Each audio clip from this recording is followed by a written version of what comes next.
video, Jordan from Blimey Cow tweeted me. My mind is blown. What's up, you guys? It's Katie. Welcome to the second video I'm doing, which is part of my series, Katie, the relationship guru who has never been in a relationship before.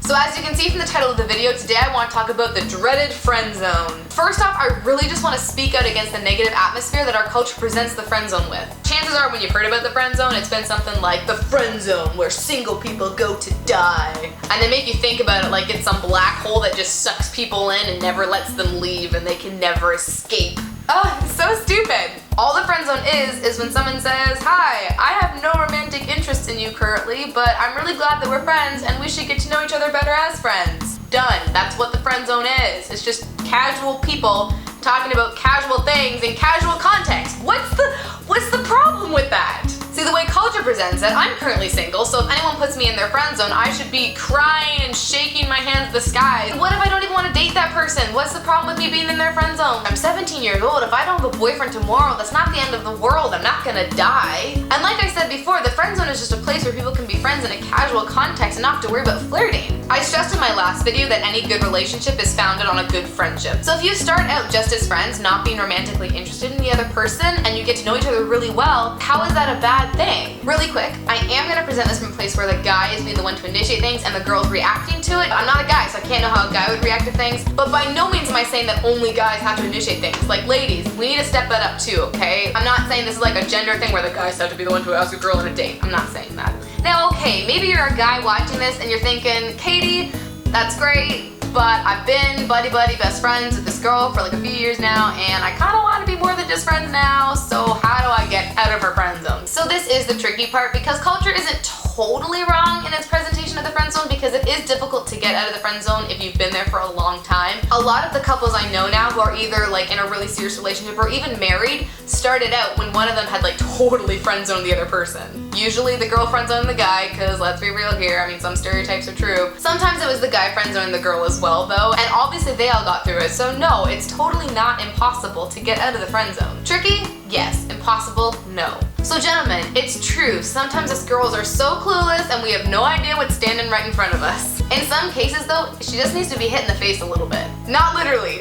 Let me explain that. What I mean is something needs to happen that totally throws her off her guard and makes her think about the situation in a different light. Maybe you ask her on a date, maybe you try to hold her hands, maybe you call her and even just talk to her about the situation. I don't know. There is always going to be a factor of risk when it comes to the friend zone though. Sometimes it's going to work, sometimes it's going to not. Sometimes it's going to look like this. So how's life, Daniel? Oh, it's been tough and stressful, but I'm sure I'll get through it. Oh yeah, you know what? You're gonna be fine. Like, it's gonna be great. Like, as like your sister in Christ, I totally believe in you. Yeah, thank you. Bye. Bye. But then sometimes it's gonna look like this. So how's life, Daniel? It's been a bit tough and stressful, but I'm sure I'll get through it. I think something that's really important is to make sure that before you try anything, you're in a place where if it doesn't go the way you want it to, you're still prepared to fight through the awkwardness and be really good friends with that person. So many times I see friendships break up because either the guy or the girl tried to change the dynamic of the relationship and it just fell flat and it didn't work out. But if you really cared about this person enough to want to date them, wouldn't you at least want to still be friends with them and want the best for them anyway? And as Taylor Swift wisely says, time can heal most anything. So yeah, it's gonna be awkward at the start and it's gonna be hard, but it's gonna get better. With that being said, however, I do feel like I need to make the clarification that there's a difference between staying good friends and then becoming creepy. You definitely don't want to like not respect their boundaries and be constantly texting them and stuff and then getting creeped out. Be very realistic about the situation and honest with yourself. And maybe you still don't believe that it's possible to get out of the friend zone, but as a girl, I'm telling you from personal experience, I have taken someone that was in the friend zone for like 4 years, and then one day I was just like, oh hey, you're cool. So I guess I just want the message to be embrace the friend zone. Friendship is great. Talk, get to know one another better. God's plan for your life is going to happen, and if you put someone in the friend zone who He has intended for you, He's gonna find a way to get that person out of the friend zone for you, okay? So just remember to be patient with yourself, patient with those around you, and patient with God.